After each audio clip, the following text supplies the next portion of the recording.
Pílulas de interpretação, o triste fim de Policarpo Quaresma. Olá pessoal, tudo bem? Eu sou a Carmen e hoje eu vou comentar alguns trechos aqui desta obra que eu adoro, o triste fim de Policarpo Quaresma, do Lima Barreto, no quadro Pílulas de Interpretação. Eu já li esse livro acho umas 3 vezes, né? Li agora, recentemente, porque eu estava querendo fazer um vídeo sobre ele, né? Eu quero destacar alguns trechos, evidenciar como o contexto ali do Lima Barreto, início do século XX, as questões caras, assim, socioeconômicas e políticas, aparecem. Não é um pente fino, aqui tem mais coisa, mas eu vou destacar o que me chamou mais atenção. Antes de mais nada, eu vou pedir para você se inscrever neste canal, caso ainda não seja inscrito, que me siga no Instagram, que Vida do Mundo. Curta esse vídeo, compartilhe, comente e veja as opções para membros, né? Agora a gente tem essa opção, você tem duas opções para membros, duas opções de contribuição e aí vocês têm acesso a conteúdo exclusivo sobre teoria literária, enfim, livros, obras que eu vou abordar, ler minuciosamente, comentar, né? Trechos com vocês que ajudam a entender melhor literatura. A teoria literária vai ajudá-los a interpretar melhor o que vocês leem, tá bom? Sobre o contexto e teoria literária de modo geral. Partindo para a obra, né? Essa obra aqui é do início do século XX e a gente tá aqui num período de construção do Brasil, né? A visão da modernidade sobre o Brasil, ou melhor, do Brasil sobre a modernidade e como construir um país moderno, porque a gente está há poucos anos da proclamação da República, que foi em 1889, e há poucos anos também da abolição da escravidão, que foi em 1888. Então, pensem que são duas coisas muito significativas, estruturantes no país. A abolição da escravidão mais ainda, né? A questão da república aí, como o próprio Machado de Assis já assinalou em Isaú e Jacó, não muda muita coisa, são as mesmas pessoas que continuam, né? Tem a mudança aí de regime político, mas tem a mudança aí de regime político que, embora na prática não tenha resultado em muita diferença assim, essa mudança causou um ânimo, né, naqueles que acreditavam, nos sonhadores, nos idealistas, né? Então, assim, uma nova república, um novo país, né, e tal. Mais ou menos como a proclamação da independência também causou na época. Tanto a independência quanto a proclamação da república no Brasil foram acordos feitos, né, de modo que não houve mudança substancial no modo de viver, em melhoria de vida, questões socioeconômicas para a população. Isso não reverteu nada nesse sentido. Mas aí quem acreditava era impactado em fazer os planos e sonhos. Então, assim, a gente está aqui numa ideia de um novo país, da construção de um novo país. E aí a gente está numa segunda onda de nacionalismo, né? Tivemos a primeira, século XIX, né? E aqui a gente está na segunda, naquela perspectiva. Quem é brasileiro, afinal? É o indígena? Não, o indígena já estava aqui quando não existia Brasil ainda. Então ele pode ser considerado brasileiro? Não sei. Os portugueses que nasceram aqui, com a abolição da escravidão, aí é a questão. E o negro vai ser considerado brasileiro? Porque naquela primeira onda de nacionalismo, lá do século XIX, nem era cogitado, mesmo porque havia escravidão ainda, né? Então, muitos pensaram até que com o fim da escravidão, os negros ex-escravizados deveriam voltar para a África. Então, aquele filme Medida Provisória não é bem distópico, não. E aqui, a gente tá nesse contexto sociopolítico, né? Econômico também a gente tem que entender. E aí tinha a questão da imigração, né? O fim da escravidão, trabalhadores europeus que vinham para cá, enfim, todo esse clima. E a gente tem o Policarpo Quaresma, major já, aposentado, que era extremamente patriota. Então, assim, ele é uma figura caricata. Para ele, o Brasil é a melhor terra do mundo. Aqui há de tudo, do bom e do melhor. As pessoas não precisam viajar para a Europa, porque as belezas do nosso país são superiores e tal. Ele propõe a adoção do Tupi-Guarani como idioma nacional, né? Não português. Então, a gente já vê aí uma busca aí pelo brasileiro, pelo Brasil profundo. O que é ser brasileiro, né? Uma valorização da terra, um patriotismo, nacionalismo e tal. E ele defende também, a gente vai ver isso mais do meio para o fim do livro, o Marechal Floriano Peixoto, que é o presidente nesse momento. E o Floriano Peixoto, assim como vários outros, né, durante a gestão dele, o governo dele, ele enfrentou revoltas, né, teve que lidar com revoltas, às vezes conflitos, revoltas, aquelas coisas todas que a gente estuda na escola. E o Policarpo Quaresma, como grande defensor da pátria, do Floriano e tal, ele vai lutar em favor do Floriano. Vou pontuar aqui várias coisas interessantes. Uma das primeiras coisas interessantes, a gente vê logo no comecinho, que o Policarpo, ele é essa figura excêntrica. E as pessoas atribuem esse comportamento dele, né, ao excesso de leitura, porque ele tem muitos livros assim, e para a época, ou então para aquele contexto, isso não era normal, porque ele nem doutor era. Então, assim, achavam que ele era meio pancada porque vivia metido em livros. Então, isso é coisa para doutor, ele não era doutor, e isso estava fazendo com que ele ficasse louco, né? Era o que muitos pensavam. Vou destacar aqui uns trechinhos com essas observações. Se não tinha amigos na redondeza, não tinha inimigos. E a única desafeição que merecera fora a do doutor Segadas, um clínico afamado no lugar que não podia admitir que Quaresma tivesse livros. Aí, abre aspas. Se não era formado, para quê? Pedantismo, fecha aspas, que é o pensamento desse doutor. Então, assim, é como se ele tivesse um concorrente, né? Por isso que detestava. Aqui a gente está na primeira página e aqui a gente tem a descrição já do Policarpo Quaresma, né? Um major com hábitos bem previsíveis, assim, e com esses hábitos de leitura que incomodavam. Mais adiante, a gente tem um outro doutor, que é o marido da afilhada dele, né? A afilhada dele se casa com um médico, um doutor, um rapaz jovem. E aqui a gente tem uma espécie de contraponto, porque este jovem médico, ele não aprecia a leitura e tudo mais, mas ele acha que ele tem que parecer ser intelectual. Nesse sentido, ele é um duplo do Policarpo, porque ele é de fato doutor, mas não lê, não gosta, mas acha que tem que ler, ele tem que alimentar, construir esta imagem. O que a gente tem aqui? Um jovem que ficou rico por meio do casamento, né?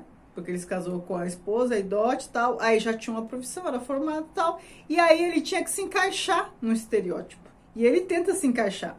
Eu vou ler um trechinho, ó. Não contente com isso, escrevi artigos, estiradas compilações em que não havia nada de próprio. Ou seja, ele copiava, né? Ctrl-C, Ctrl-V. Mas ricos de citações em francês, inglês e alemão. Ele fazia uma coisa rebuscada, copiada, e colocava coisas para impressionar. O sono não tardava a vir ao fim da 5ª página. Isso é ele tentando ler para tentar se encaixar no papel, na imagem que se espera de um médico, né? Que tem que ler tudo que o Quaresma não era. Não era médico e lia. Esse aqui é médico e não lê. Isso era o diabo. Deu em procurar os livros da mulher. Eram romances franceses, Goncourt, Anatole France, Daudet, Maupassant, que o faziam dormir da mesma maneira que os tratados. Então, assim, ele tentava ler livros técnicos, né, da área médica, não ia. Aí tentava ler coisas mais leves, romances franceses, também não.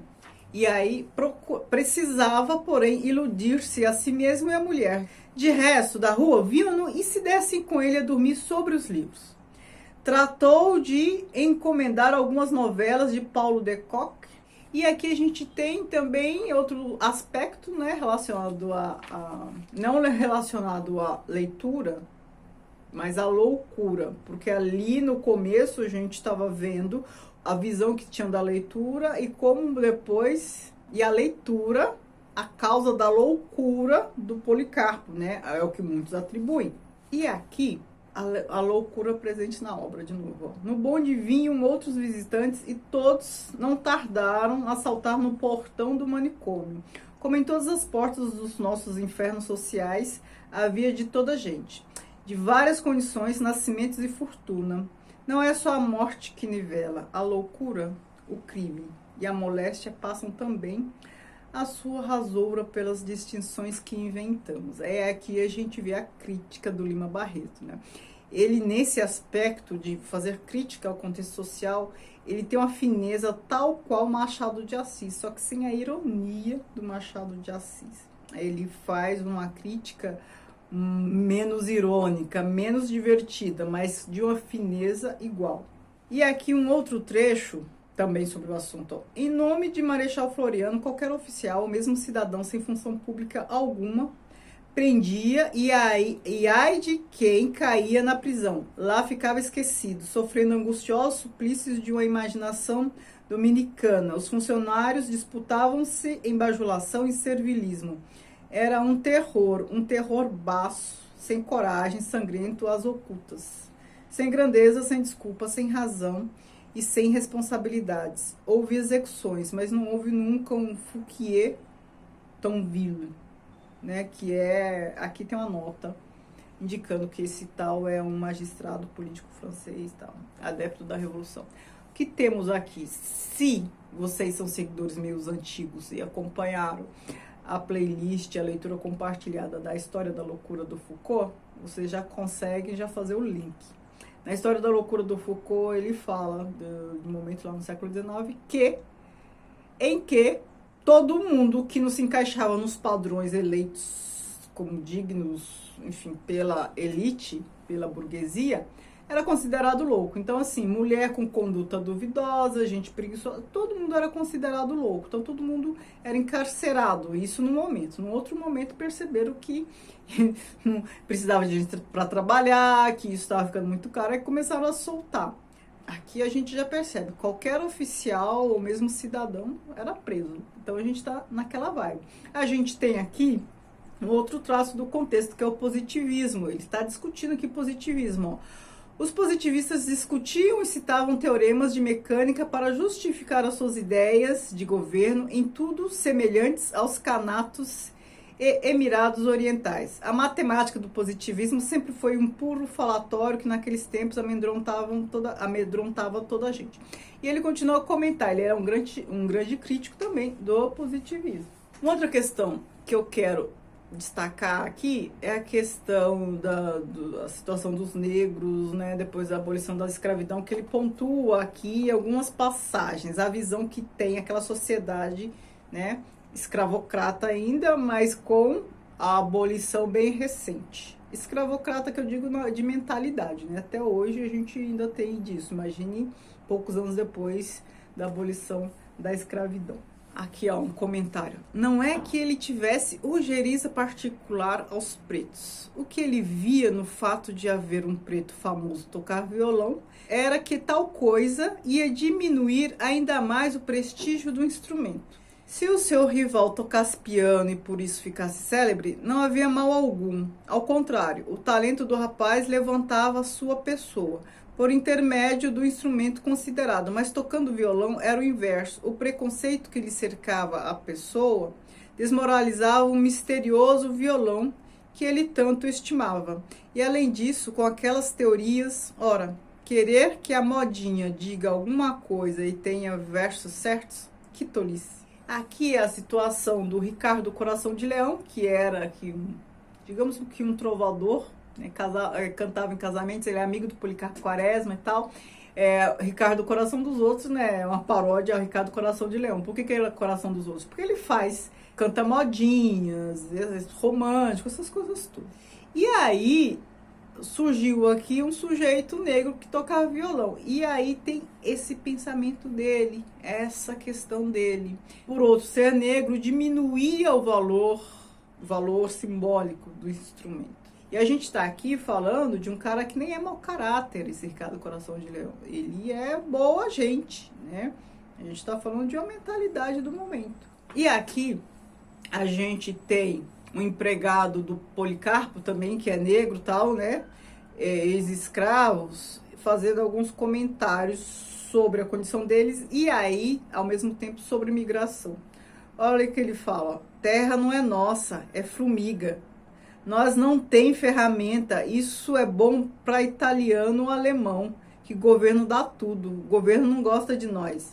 O que ele está fazendo? Ele está fazendo referência aqui a política do governo de oferecer terras, pagar passagens para imigrantes europeus, né? Porque queriam branquear o Brasil, queriam mão de obra europeia, escolher os países, né, para incentivarem a imigração. Ofereciam muitas coisas, terras, recursos, dinheiro, para que viessem para cá, trabalhar aqui, e os ex-escravizados que foram libertados não deram nada, deixaram a deriva, né? Simplesmente deixou aquele monte de gente à míngua. E aqui Lima Barreto, coloca na boca aqui do ex-escravizado isso aqui. A percepção dele da coisa, uma percepção muito lúcida do ex-escravizado. E aqui a gente tem a opinião, a gente percebe claramente que o Lima Barreto tinha lá suas reservas em relação ao Marechal Floriano, né? E aqui na história a gente tem o Policarpo Quaresma todo entusiasmado em defender o Marechal, né? Todo orgulhoso desse posicionamento e tal. E aqui a gente tem um trechinho sobre Marechal Floriano. Percebam que é claramente a visão do Lima Barreto sobre o Marechal. Ele fala: a sua concepção de governo não era o despotismo, nem a democracia, nem a aristocracia. Era a de uma tirania doméstica. O bebê portou-se mal, castiga-se. Levada a coisa ao grande, o portar-se mal. Levada a coisa ao grande, o portar-se mal era fazer-lhe oposição, ter opiniões contrárias às suas, e o castigo não eram mais palmadas, sim, porém prisão e morte. Ele está aqui criticando o posicionamento do Marechal, né, totalmente despreparado para lidar com vozes dissonantes, né? A gente vê vários chefes, vários políticos assim, com comportamento assim. Aí ele continua: não há dinheiro no tesouro, ponham-se as notas recolhidas em circulação, assim como se faz em casa quando chegam visitas e a sopa é pouca. 2 pontos, põe-se mais água. Então, ele está aqui destacando o perfil doméstico, essa gestão doméstica do Marechal Floriano. E quando ele faz isso, ele está destacando o quê? A inadequabilidade do sujeito para ocupar o cargo. Ele não tem perfil para o cargo. Então, no começo ele logo fala, no começo desse parágrafo, a concepção de governo dele não era nem despotismo, nem democracia, nem aristocracia. Tirania doméstica. Tirania ainda doméstica, né? O bebê portou-se mal, castiga. Não tem dinheiro, põe mais água na sopa. E é assim que ele geria, né? Como uma dona de casa gere um lar. Então aqui é uma crítica clara. Mas Policarpo Quaresma adora Floriano Peixoto e vai lá defendendo. Adora, mas isso muda mais pro fim. Por quê? Porque mais pro fim aqui o Policarpo é considerado traidor, é preso, vai ter um destino ali que a gente não sabe muito bem o que vai ser. E quando isso acontece, ele tem uma tomada de consciência, ele cai em si, né? E aí eu vou ler um trechinho aqui da tomada de consciência do Policarpo. Mas como é que ele, tão sereno, tão lúcido, empregara a sua vida, gastara o seu tempo, envelhecera atrás de tal quimera? Como é que não viu nitidamente a realidade, não a pressentiu logo e se deixou enganar por um falaz ídolo, né? Está falando do Marechal. Absorver-se nele, dar-lhe em holocausto toda a sua existência, foi o seu isolamento, o seu esquecimento de si mesmo. Foi o seu isolamento, o seu esquecimento de si mesmo. E assim é que ia para a cova, sem deixar traço seu, sem um filho, sem um amor, sem um beijo mais quente, sem nenhum mesmo e sem sequer uma asneira. Ele tá preso ali, né, achando que vai morrer e tal. Ele está fazendo uma avaliação da própria vida, né? O que ele fez de si? Ele não é necessariamente sozinho no mundo, né? Ele não tem descendentes, mas ele tem uma irmã, ele tem uma afilhada e tal. Mas ele não se casou, não tinha filhos nem nada. O que ele fez? A vida toda ele louvando a pátria, defendendo a pátria. Para quê? Para terminar assim, né? Por isso que o nome do livro é Triste Fim de Policarpo Quaresma. Então, spoiler, mas já tá no título, né? A gente já imagina que coisa boa não acontece com ele. Então, a gente percebe aqui um pessimismo, sim, do autor, do Lima Barreto, e porque ele sofreu como autor negro, ele também sofria na pele todas essas questões voltadas aqui à escravidão, que tem vários toda a condição do negro naquele momento. Tem várias passagens aqui no livro que eu não destaquei muito, porque esse vídeo já está muito longo. Este livro é muito interessante, eu recomendo fortemente, né? E assim, analisem as falas, os pensamentos, ele é riquíssimo. Eu destaquei apenas algumas coisas, mas fica aí um convite para vocês esmiuçarem bem. No vídeo que eu falo sobre o pré-modernismo, eu dou mais detalhes do contexto, daquele contexto em que este livro foi criado, porque este aqui é um dos livros considerados assim, um dos principais do pré-modernismo, né? Então traz características disso, seu momento histórico. Então, deem uma olhadinha lá, tá bom? Muito obrigada, beijos e tchau, tchau.